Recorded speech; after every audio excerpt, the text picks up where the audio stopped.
Tiniyak ng Malacanang na walang magiging VIP treatment sa kaso ni Atong Ang kaugnay sa missing Sabongeros.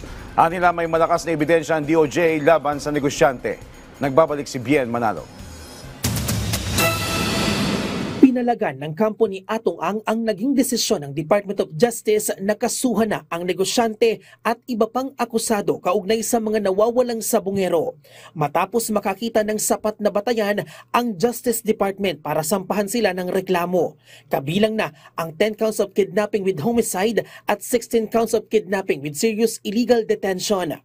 Ayon kay Atty. Gabriel Villarreal, tagapagsalita ni Atong Ang, maghahain sila ng motion for reconsideration para hilingin ang pagbawi ng resolusyon. Tiwala rin ng kampo ni Ang na mapapabulaanan ang lahat ng malisyoso at peking akusasyon ng whistleblower na si Julie Dondon Patidongan laban kay Ang.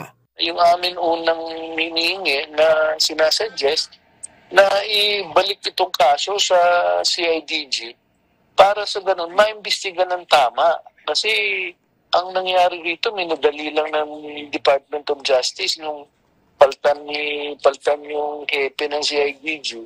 Ang gagawin lang namin is to show the panel that marami silang mga bagay na nakapresenta na sa kanila, nakafile na sa kanila na hindi nila nakonsidera.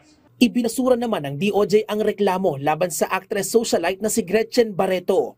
Sa mahigit 100 pahinang resolusyon ng mga prosecutor, lumalabas na speculative and uncorroborated ang mga ebidensya laban kay Barreto o walaan nilang basihan na may kinalaman siya sa pagdukot sa mga sabongero.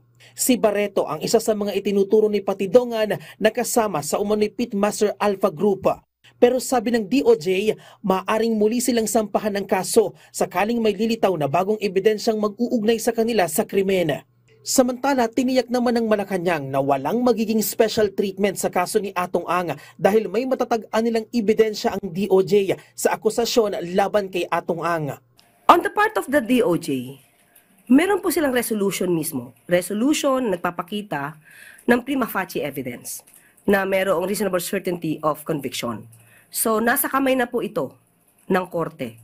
Bien Manalo para sa Pambansang TV sa Bagong Pilipinas.